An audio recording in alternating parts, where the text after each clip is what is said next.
नमस्कार साथियों, the dignity के यूट्यूब चैनल में मैं आशुतोष आप सभी का फिर से स्वागत करता हूं।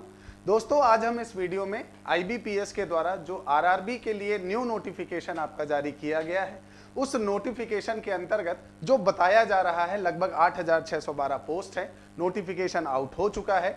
इस नोटिफिकेशन में कौन कौन सी वैकेंसी है, अप्लाई कैसे करना है, कितने बैंक पार्टिसिपेट करेंगे, सेंटर कैसे चूज करना है, इन सारे विषयों की आपकी जो है समझ, या कहा जाए तो हम प्रयास करेंगे कि हम इन सारे विषयों को समझें ताकि आपको जो है आसानी रहे फॉर्म भरने में। क्योंकि फॉर्म भरने समय जो है आपको कुछ चीजों का ध्यान रखना बहुत ज्यादा जरूरी है। तो बिना समय गवाए, आपका बिना बहुमूल्य समय ज्यादा खर्च किए, हम चलते हैं सीधे आपका नोटिफिकेशन की तरफ। नोटिफिकेशन स्टार्ट करने से पहले बस आप सभी से रिक्वेस्ट है कि यदि चैनल पर पहली बार उपस्थित हुए हैं तो चैनल को सब्सक्राइब करना मत भूलिएगा, और यदि वीडियो पसंद आता है तो आप वीडियो को शेयर भी कर सकते हैं। देखिए दोस्तों, आईबीपीएस आपका जो है उसके द्वारा ये आपका नोटिफिकेशन जारी किया गया है, और आप इसे जो है आईबीपीएस की जो मैंने अभी जस्ट आपको ये जो इंटरफेस है, आप इस वेबसाइट से जो है यहां से आप डाउनलोड कर सकते हैं। बहुत ही ईजी है, आपको जो है सिर्फ नेट में आईबीपीएस डालना है, न्यू नोटिफिकेशन जाना है और वहां पर आपको मिल जाएगा ये नोटिफिकेशन आपके सामने। ठीक है, अब सबसे पहले इस नोटिफिकेशन में हम देखते हैं सबसे मेन इंपॉर्टेंट पार्ट जो है पार्टिसिपेटिंग आपका आरआरबी, ये पूरा इंट्रोडक्शन दिया हुआ है कि जो जो चीजें आपके इस नोटिफिकेशन में हैं वो किस किस पेज नंबर पर दी गई हैं, ताकि आपको सहूलियत रहे। क्योंकि आपका नोटिफिकेशन लगभग 66 पन्ने का है, तो ऐसा ना हो कि आपको समझ में ही नहीं आए कि पढ़ना कहां से है। तो इसीलिए यहां पर दिया गया है, नंबर्स दिए गए हैं, और उसके साथ साथ यहां पर अगर आप डायरेक्टली क्लिक करोगे तो आप उसी जगह पर पहुंचोगे, है ना। अब सबसे पहले हम देखते हैं कि सर चलो आप सबसे स्टार्टिंग से बताओ। तो सबसे पहले देखिए, हम देखते हैं कि भाई आपका जो है इसको हम अप्लाई कैसे करेंगे, भाई इसमें आपका जो है अप्लाई कैसे करना है ना। तो ये देखिए आपका यहां पर लिखा हुआ है 27 नंबर पेज है, हाउ टू अप्लाई, है ना। तो एक बार हम इसमें चलते हैं, ये आपके सामने है। अ candidate can apply for the post of office assistant multipurpose and can also apply for the post of officers. मतलब आप दोनों पोस्टों के लिए आपका जो है अप्लाई कर सकते हो। However a candidate can apply for only one post in officers cadred for officers scale first और स्केल सेकंड और स्केल थर्ड। अभी हम आगे जो है कौन कौन सी पोस्ट है उसकी चर्चा करेंगे, तो आपको आगे देखना है कि भाई किस किस पोस्ट के लिए आप अप्लाई कर सकते हो। यहां पर आपका जो है अप्लाई ऑनलाइन जो है वो चालू हो चुका है 1/6/2023 से, मतलब 1 जून से आपका जो है फॉर्म अप्लाई करना चालू हो चुका है। कब तक चलेगा? 21/6/2023 तक चलेगा। कब तक चलेगा? 21/6/2023 तक चलेगा। अब ये आपका जो है ये आपको अप्लाई कैसे करना है, तो आपको अप्लाई करना है आईबीपीएस की वेबसाइट से, है ना। आईबीपीएस की वेबसाइट में आपको जाना है, और वहां पर आप जैसे ही आप वहां पर जाएंगे तो वहां पर आपको अप्लाई ऑनलाइन का ऑप्शन मिलेगा, और वहां से आप अपना फॉर्म फिलअप कर सकते हैं। अब फॉर्म के लिए आपको क्या क्या चीजें चाहिए वो यहां पर लिखी हुई हैं कि भाई आपको फोटो चाहिए या आपका एक फोटोग्राफ होना चाहिए। कोशिश करिएगा ज्यादा पुराना फोटोग्राफ ना हो, अभी रिसेंट का हो, और बैकग्राउंड भी थोड़ा वाइट हो, क्योंकि कई बार क्या होता है फोटो के कारण भी फॉर्म जो है वो फिलअप नहीं हो पाता है। तो आपका जो फॉर्म है, हाँ एक चीज याद रखिएगा कि लास्ट डेट का इंतजार मत करिएगा। 26 तारीख तक आपके पास लगभग पूरा एक माह जो है, एक मंथ का समय है। तो आप जो है 2-4 दिन में निर्णय लेकर आप फॉर्म जो है आराम से भर दीजिएगा। आपका फोटोग्राफ आपकी लगेगी, सिग्नेचर लगेगा, लेफ्ट थंब इंप्रेशन लगेगा, ठीक है, और आपका एक हैंड रिटन डिक्लेरेशन लगेगा, है ना। Handwritten declaration has to be candidate handwritten, है ना, और इंग्लिश में होगा। ये भी याद रखिएगा कि आपका जो है इंग्लिश में ही आपको डिक्लेरेशन देना है, यहाँ पर पूरी तरह से विधिवत बताया गया है ना। और सर्टिफिकेशन चाहिए, जो जो आपके एलिजिबल कैंडिडेट हैं, जो जो सर्टिफिकेट इन्होंने डिमांड किए हैं वो आपको यहाँ पर होना चाहिए। सिग्नेचर कैपिटल लेटर में नहीं होने चाहिए, ये इन्होंने यहाँ पर बताए, ठीक है। तो आपको जो है फॉर्म कैसे भरना है मैंने बता दिया, ऑनलाइन भरना है। उसके बाद आपका जो है आपका एक हैंड रिटन लेटर डिक्लेरेशन लगेगा, आपकी फोटो लगेगी, लेफ्ट थंब इंप्रेशन लगेगा, सिग्नेचर लगेगा, है ना। तो ये सारी चीजें तो आपको चाहिए। और यहाँ पर इन्होंने बता दिया है कि आपका इंग्लिश में लिखा जाएगा, declaration candidate handwritten and it English only and should not be in capital letters. Capital letters में वो जो डिक्लेरेशन है वो भी आपको नहीं लिखना है, ठीक है। चलिए अब एक बार जो है इंट्रोडक्शन में फिर से चल देते हैं भाई। अब यहां पर देखते हैं कि चलिए सर आपने ये बता दिया कि भाई कब से कब तक फॉर्म भरा जाना है। अब सबसे पहले हमें ये बताइए कि भाई पोस्ट कौन कौन सी हैं। तो जैसे कि आप इस पूरे इंट्रोडक्शन में या इस पूरे आपकी पीडीएफ में देख सकते हैं, यहाँ पर ये सारे पॉइंट्स दिए हुए हैं। अब हमको देखना है कि भाई पोस्ट कौन कौन सी है, ठीक है। तो एक बार हम इसे थोड़ा सा आगे बढ़ते हैं। भाई इसमें सारी चीजें बताई गई हैं, एग्जामिनेशन सेंटर बताया गया है, वैकेंसीज आपकी जो है वो भी बताई गई हैं, है ना, सर्टिफिकेशन जो है वो कैसे कैसे होना है वो सारी चीजें यहाँ पर दी गई हैं, ठीक है। तो अब यहाँ पर हमें देख रहे हैं कि सर आपका जो है टोटल अभी वैकेंसीज कितनी है, एक बार वो भी बता दीजिए। तो एक बार हम उस वैकेंसीज का जो टोटल नंबर जो बताया जा रहा है 8000, तो अब आपको बता देते हैं कि आपकी कौन कौन सी पोस्ट है। कि सर आपने बता दिया कि कब से कब अप्लाई होगा, तो वो तो आपको पता चल गया, लेकिन अब सर पोस्ट भी बताइए। अब देखिए पोस्ट यहाँ पर दी हुई है, the online examination for the next common recruitment process for the RRB CRP RRB आपका 12 for the recruitment of group A officers scale first second third. एक तो ग्रुप ए ऑफिसर्स है जिसमें 3 स्केल है, फर्स्ट सेकेंड और third. उसके बाद group B है जिसके अंतर्गत आपका ऑफिस असिस्टेंट है मल्टीपर्पस, है ना। तो अगर देखा जाए तो आपका ग्रुप ए ऑफिसर्स है स्केल 1 स्केल 2 और स्केल 3। उसके बाद ग्रुप बी है जिसमें आपका ऑफिस असिस्टेंट है मल्टीपर्पस वाला। इसके लिए आपका जो है आईबीपीएस के द्वारा क्या किया जाएगा, आपका जो है एग्जाम कराया जाएगा। यहां पर दिया हुआ है देखिए कि आपका जो है institute of banking personal selection IBPS जो है टेंटेटिवली इन अगस्त एंड सितंबर 2023। इसके लिए जो पेपर होगा, जो ऑनलाइन एग्जामिनेशन होगा, वो अगस्त से सितंबर के बीच में होगा। एग्जैक्ट डेट जो है वो अभी आईबीपीएस ने पूरी तरह से डिस्क्लोज नहीं की है, ओपन नहीं की है, लेकिन आप मानकर चलें कि पेपर जो है वो अगस्त से सितंबर के बीच में होगा, वो यहां पर लिखा हुआ है, ठीक। फिर उसके बाद इन्होंने बताया the interview process for the group A officers scale first second third under the same process will be coordinated by the nodal regional आपका रूरल बैंक, है ना, नाबार्ड के हेल्प से आपका जो है अथॉरिटी के साथ लगभग नवंबर में। मतलब इन्होंने बता दिया है कि पहले तो आपका ऑनलाइन एग्जामिनेशन होगा अगस्त से सितंबर के बीच, उसके बाद जो है आपका जिसके लिए आपका ग्रुप ए ऑफिसर्स के लिए स्केल 1 स्केल 2 और स्केल 3 के लिए आपका जो इंटरव्यू किया जाएगा वो टेंटेटिवली आपका जो है नवंबर के आसपास किया जाएगा। ये इन्होंने पहले ही बता दिया है, ठीक है। अब इसके बाद सबसे पहले हम देख लेते हैं इसी नोटिफिकेशन में कि आपके कौन कौन से आपके जो बैंक हैं। आप आराम से इस नोटिफिकेशन को स्वयं से भी पढ़ लीजिएगा, भाई कौन कौन से बैंक हैं जो इसमें पार्टिसिपेट करेंगे या जिसमें आप जा सकते हैं, जिसमें आपका सिलेक्शन हो सकता है। तो यहां पर बैंकों के जो नंबर्स हैं बच्चों, वो बैंकों के नंबर 43 हैं। जैसे आप देख रहे हैं विदर्भ कोंकण ग्रामीण बैंक, है ना, उत्तराखंड ग्रामीण बैंक, उत्तर बिहार ग्रामीण बैंक, इस तरह से करके 43 बैंक जो है वो इस आईबीपीएस में पार्टिसिपेट करते हैं। मतलब जब आप इसका पेपर देंगे तो आपको जो है लगभग 43 बैंकों के ऑप्शन रहेंगे। अगर आप बहुत अच्छा जो है नंबर गेन करते हैं तो बहुत आसान रहता है कि आपका जो इनकी कट ऑफ है वो अलग अलग क्रिएट होती है। तो अगर आप बहुत हाईली वाले जो बहुत रेपुटेटेड बैंक हैं, अगर आप उसमें नहीं जा पाते हैं, जो सबसे टॉप लिस्ट में होते हैं, है ना, अगर आप उसमें आप नहीं जा पाते हैं तो भी आपको जो है नीचे की जो लिस्ट के जो बैंक हैं वहां तक पहुंचने में हो सकता है कि आपका वहां तक सिलेक्शन हो जाए, ठीक है। चलिए, तो ये तो आपकी लिस्ट थी। अब एलिजिबिलिटी क्या है, अब एक बार एलिजिबिलिटी देख लेते हैं। एलिजिबिलिटी क्या मांगी गई है ना। एलिजिबिलिटी आपका यहां पर दिया गया है कि आपका जो कैंडिडेट है इंश्योर करना चाहिए उसे कि भाई जो भी एलिजिबिलिटी क्राइटेरिया है वो उसके पास होना चाहिए बिफोर द एप्लीकेशन, या कहा जाए तो फॉर्म भरने से पहले जो है उसके पास ये आपका एलिजिबिलिटी जो मांगी गई है वो उसके पास होनी चाहिए। अब एलिजिबिलिटी में ये तो नेशनैलिटी वाला है तो ये तो आपके पास हो गई, है ना। यहां पर आपका जो है एज आपका बताया गया, देखिए ऑफिसर स्केल थर्ड जो है सीनियर मैनेजर के लिए बताया गया है, आपका डेट देखी जाएगी 1/6/2023 से आपका 21 साल से ज्यादा होना चाहिए और 40 साल से कम होना चाहिए। ये स्केल थर्ड के लिए सीनियर मैनेजर के लिए। स्केल सेकंड जो है मैनेजर के लिए वो 21 साल से 32 साल रखा गया है। रिलैक्सेशन होगा, बिल्कुल होगा, वो जो हर आपके जितने भी गवर्नमेंट एग्जाम होते हैं उसमें रिलैक्सेशन होता है, लेकिन एक आपका स्टैंडर्ड एज लिमिट जो है वो आपके सीनियर मैनेजर के लिए 21 साल से 40 साल है। आपके स्केल मैनेजर के लिए आपका या सेकंड जो आपका स्केल है उसके लिए 21 से 32 साल है। आपका जो फर्स्ट है स्केल या असिस्टेंट मैनेजर है उसके लिए 18 साल से 30 साल है।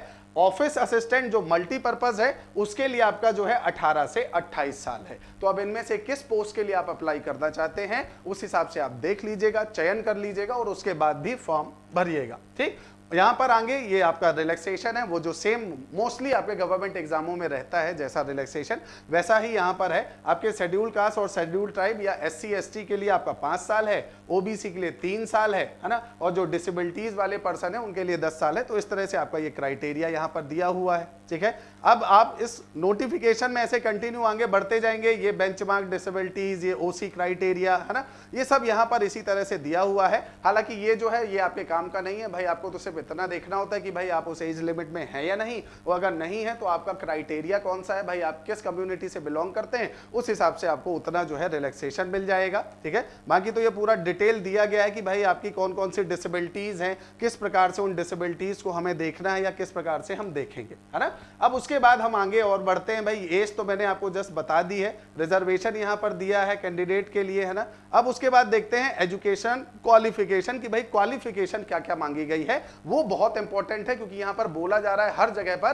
कि क्वालिफिकेशन पहले आप चेक कर लीजिएगा, देन आफ्टर आप उसके बाद फॉर्म फिलअप करिएगा। तो जितने भी विद्यार्थी आईबीपीएस का सपना देख रहे हैं या आईबीपीएस के पेपर्स देना चाहते हैं, उनके लिए ये सबसे महत्वपूर्ण इंस्ट्रक्शन है कि पहले ये आपका क्वालिफिकेशन देख लीजिए, उसके बाद ही अप्लाई करिएगा। अब देखिए जो ऑफिस असिस्टेंट है, मल्टीपर्पज है, उसके लिए बैचलर डिग्री होनी चाहिए किसी भी रिकॉग्नाइज्ड यूनिवर्सिटी से। इसका मतलब आप अगर बीए बीएससी बीकॉम वाले हैं तो आप इस पोस्ट को आराम से भर सकते हैं, ऑफिस असिस्टेंट को, है ना, पहली चीज। दूसरा आपका जो है इसी के अंतर्गत दिया गया है वर्किंग नॉलेज ऑफ कंप्यूटर होना चाहिए। कंप्यूटर की कोई डिग्री नहीं मांगी गई है, याद रखिएगा। यहां पर सिर्फ क्या बताया गया, डिजायरेबल है, मतलब ये आपके पास होगी तो बहुत अच्छी बात है, आपके पास नॉलेज होना चाहिए किसका, कंप्यूटर का। इसकी कोई डिग्री यहां पर नहीं लिखी है, तो बिल्कुल कंफ्यूज मत होना। आपको जो है सिर्फ यहां पर मांगा गया है कि आपके पास एक अच्छी यूनिवर्सिटी, रिकॉग्नाइज्ड जो यूनिवर्सिटी है उसका आपके पास क्या होना चाहिए, आपकी एक बैचलर डिग्री होनी चाहिए। ऑफिसर स्केल फर्स्ट जो है, असिस्टेंट मैनेजर जो है, उसके लिए सेम यहां पर लिखा हुआ है कि bachelor degree in any discipline from the recognised university होना चाहिए। आपका जो है यहां पर लिखा हुआ है प्लस आपका preference will be given to the candidate having degree in agriculture, horticulture, forestry, animal husbandry, veterinary science, agriculture engineering, आपका पीसी कल्चर। तो ये सारे जो है accountancy, professionally in local language और वही desirable working knowledge of computer. इसका मतलब यहां पर बैचलर डिग्री होनी चाहिए, लेकिन प्रेफरेंस मिलेगी, मतलब ज्यादा वरीयता दी जाएगी जिनके पास इन आपके सब्जेक्टों से जुड़ी हुई डिग्री होगी, है ना। तो यहां पर पहले तो लिखा है any discipline for the recognised university, कोई भी डिग्री हो, है ना, लेकिन यहां पर दिया कि प्रेफरेंस मिलेगा, मतलब ज्यादा वरीयता मिलेगी अगर इनमें से कोई डिग्री आपके पास हो। ठीक है, उसके बाद ऑफिसर स्केल आपका जो है, ऑफिसर्स स्केल जो जनरल बैंकिंग ऑफिसर्स है, मैनेजर या सेकंड जो है, उसके लिए आपका कहा गया कि bachelor degree in any discipline from a recognised university equivalent with a minimum 50% marks, है ना। अब यहां पर देखिए अभी तक, इससे पहले तक मार्क्स का कोई भी जिक्र नहीं है। हां, अगर आप इस पोस्ट के लिए अप्लाई करते हैं तो यहां पर मार्क्स का भी जिक्र है और इसके साथ साथ 2 years as an officer in a bank of financial institution, मतलब 2 साल का आपके पास एक्सपीरियंस होना चाहिए, या तो किसी बैंक का या किसी फाइनेंशियल इंस्टीट्यूट का, वो यहां पर दिया गया। ठीक है, तो इस पोस्ट के लिए डिग्री के साथ साथ मिनिमम आपका नंबर्स या मार्क्स, है ना, उसके साथ साथ 2 year एक्सपीरियंस ये भी मांगा गया है। इसके बाद जो ऑफिसर्स स्केल सेकंड है, उसके लिए आपका जो है यहां पर बोला गया कि भाई इंफॉर्मेशन टेक्नोलॉजी ऑफिसर होगा, bachelor degree from a recognised university in electronic communication, computer science, information technology, इसमें आपका होना चाहिए। मतलब इसके लिए स्पेसिफिक किया गया है कि देखिए टेक्नोलॉजी की पोस्ट है, तो कोशिश करेंगे कि आप सभी के पास डिग्री जो है वो किसकी होनी चाहिए, टेक्नोलॉजी से रिलेटेड। अगर टेक्नोलॉजी से रिलेटेड नहीं है तो इनमें से कोई होनी चाहिए, इलेक्ट्रॉनिक होनी चाहिए, कम्युनिकेशन, कंप्यूटर साइंस, तो ये होनी चाहिए। प्लस 50% एग्रीगेट इसके साथ भी जोड़ा गया है। और यहां पर आपका जो है संबंधित, आप जिस भी आपके पास डिग्री है, जैसे मान लीजिए इलेक्ट्रॉनिक्स की है, तो आपके पास 1 साल का क्या होना चाहिए, एक्सपीरियंस होना चाहिए। यहां पर लिखा हुआ है, ये देखिए पोस्ट क्वालिफिकेशन आपका एक्सपीरियंस दिया गया है ना, तो 1 साल होना चाहिए। अगर आप चार्टर्ड अकाउंटेंट वाली पोस्ट के लिए आपका कर रहे हैं तो वो यहां पर दिया है कि ऐसा होना चाहिए। अगर लॉ ऑफिसर्स के लिए कर रहे हैं तो यहां पर आपकी लॉ की डिग्री होनी चाहिए 50% मार्क के साथ, और यहां पर 2 साल का एज एन एडवोकेट या लॉ ऑफिसर्स इन बैंक और फाइनेंशियल इंस्टीट्यूशन होना चाहिए, नॉट लेस देन 2 years, 2 साल से कम नहीं होना चाहिए। या तो आप वकील के रूप में काम कर चुके हो या किसी बैंक में, किसी फाइनेंशियल इंस्टीट्यूशन में आपका जो है लीगल एडवाइजर की तरह आप 2 साल से ज्यादा का काम कर चुके हो, कम नहीं होना चाहिए, वो यहां पर दिया गया है। बात समझ में आई? चलिए, तो सर आपने जो है पोस्ट बता दी, अप्लाई कैसे करना है, एज लिमिट बता दी, अब एक बार एग्जाम कैसे होता है वो भी बता दीजिए, है ना। तो देखिए हम एक बार एग्जाम भी देख लेते हैं कि भाई ऑनलाइन एग्जामिनेशन कैसे होगा। ये स्ट्रक्चर दिया हुआ है, ये आप देख सकते हैं। ठीक है, यहां पर दिया हुआ है the structure of the examination which will be conducted online, ठीक है, ऑनलाइन होगा एग्जाम, क्लियर रखिएगा। पहला आपका जो है प्री फेज होगा जिसमें ऑब्जेक्टिव होगा, ऑफिसर आपका ऑफिस असिस्टेंट जो है मल्टीपर्पज, उसके लिए आपका जो है क्या होगा, एक जो पेपर होगा वो पेपर लगभग 45 मिनट का होगा, जिसमें आपका रीजनिंग के नंबर ऑफ क्वेश्चन 40 होंगे, मार्क्स भी 40 होगा, न्यूमेरिकल एबिलिटी 40 क्वेश्चन 40 मार्क्स, मतलब 80 क्वेश्चन 80 मार्क्स, समय आपको दिया जाएगा 45, ठीक है। उसके बाद ऑफिसर्स स्केल फर्स्ट जो है उसके लिए रीजनिंग और वही क्वांटिटी एप्टीट्यूड जो है 80 क्वेश्चन 80 मार्क्स, 45 आपके मिनट यहां पर दिए जाएंगे। Candidate for the both post have to qualify in both test by securing minimum cut off marks, adequate number of candidate in each category depending upon आपकी requirement will be shortlisted online mains exam. मतलब अगर कोई एक के लिए apply कर रहा है तो उसे एक में मिनिमम मार्क्स लाना पड़ेगा। आप अगर देखेंगे मिनिमम मार्क्स तो 80 है और 80 का आपका लगभग 33%, तो आप लेकर चलो, इतना तो क्वालिफिकेशन होगा ही मिनिमम लेकर, है ना। तो लगभग अगर आप इसका 30% भी करेंगे तो आपके 27 से 28 नंबर के लगभग आपके पास तो ये मिनिमम होगा, क्राइटेरिया बनेगा। हालांकि इन्होंने बताया है कि मिनिमम डिपेंड करेगा रिक्वायरमेंट के अकॉर्डिंग, जितनी जरूरत होगी उस हिसाब से जो है वो ये डिफाइन करेंगे। तो अगर आप एक के लिए अप्लाई कर रहे हैं, मतलब आप ऑफिसर्स जो है यहां पर ऑफिस असिस्टेंट के लिए सिर्फ अप्लाई कर रहे हैं तो आपको सिर्फ एक में क्वालिफाई करना पड़ेगा। अगर आप दोनों में कर रहे हैं तो दोनों को क्वालिफाई करना पड़ेगा, तब आपको मेंस देने को मिलेगा, ये यहां पर लिखा हुआ है। अब यहां पर है मेंस, है ना। अब मेंस जो है वो आपके ऑफिस असिस्टेंट मल्टीपर्पज जो है उसका मेंस भी दिया है ना, और ऑफिस आपका जो स्केल है ऑफिसर्स स्केल फर्स्ट जो है उसका भी मेंस दिया है।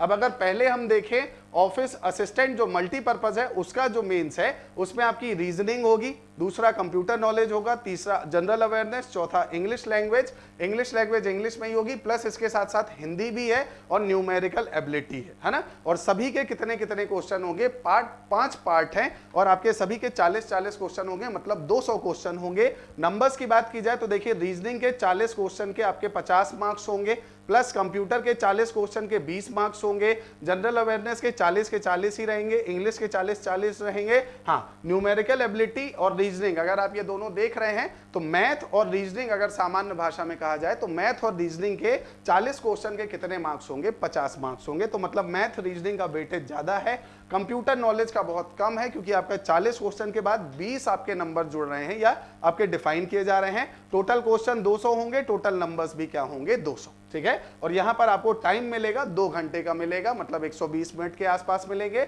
अब ऑफिसर्स स्केल फर्स्ट के लिए जो एग्जाम है वो एग्जाम है रीजनिंग का, यहां पर 40 question 50 marks, computer knowledge 40 question 20, general awareness 40 question 40, English language 40 और 40, ठीक है। तो यहां पर अगर आप देखेंगे ऑफिसर्स स्केल फर्स्ट में और आपका जो है ये आपका जो मल्टीपर्पज वाला है, इन दोनों को अगर आप देखोगे तो दोनों में आपको समझ में आ रहा होगा कि हाँ सर रीजनिंग यहां पर भी है, यहां पर भी है, कंप्यूटर नॉलेज यहां पर भी है, जनरल अवेयरनेस यहां पर भी है, इंग्लिश यहां पर भी है। ये दो आपके नीचे के जो है हिंदी और न्यूमेरिकल एबिलिटी वो यहां पर डिफाइन नहीं है, सॉरी, हाँ, हिंदी और आपका न्यूमेरिकल आपका जो है या मैथ जो है वो आपका इसमें भी आपका जोड़ा गया। इसका मतलब 200 नंबर यहां पर भी सेम वही है, 200 क्वेश्चन यहां पर भी हैं और 200 मार्क्स आपके जो है वो यहीं पर है। आपके दोनों के आपके जो है क्वेश्चंस भी 200 हैं और मार्क्स भी 200 ही हैं। टाइमिंग की भी बात की जाए तो टाइमिंग भी सेम ही है, 2 घंटे का ही टाइम दिया गया है, ठीक है। चलिए, अब इससे आपका जो है ये सारी चीजें यहां पर डिफाइन की गई हैं, तो किस तरह से अप्लाई करना है वो आपको समझ में आ गया होगा,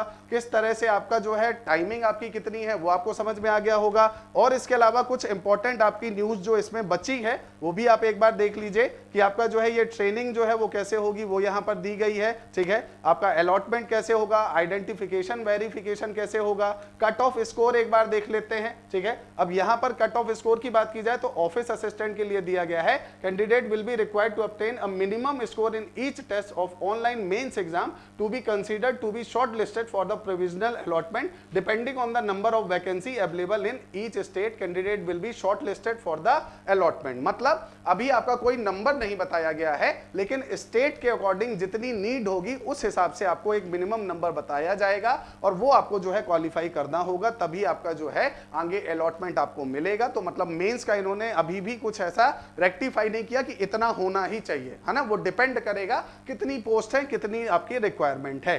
सेम यहां पर भी आप अगर देखेंगे तो ऑफिसर्स स्केल फर्स्ट के लिए भी यही लिखा हुआ है और आपका ऑफिसर्स स्केल सेकंड और थर्ड के लिए भी यही प्रावधान किया गया है, ठीक है। अब अगर आप चाहें कि एग्जाम सेंटर कौन कौन से हैं, तो देखिए एग्जाम सेंटर जो है वो यहाँ पर दिए गए हैं कि भाई एग्जाम सेंटर कैसे कैसे एग्जामिनेशन के लिए दिए जाएंगे, वो सारी चीजें यहाँ पर डिफाइन है। आप एक बार फॉर्म भरने से पहले एक बार आराम से देख लीजिएगा इस नोटिफिकेशन को, उसके बाद ही आप कार्यक्रम को आगे बढ़ाइएगा, कैसे आपको आगे अलॉटमेंट करना है या कैसे आपको अप्लाई करना है। उम्मीद करता हूं ये वीडियो आपको पसंद आया होगा और ये इन्फॉर्मेशन आपके लिए इंपॉर्टेंट रही होगी। इसी तरह की इन्फॉर्मेशन के लिए हमारे चैनल को सब्सक्राइब करना मत भूलिएगा। धन्यवाद।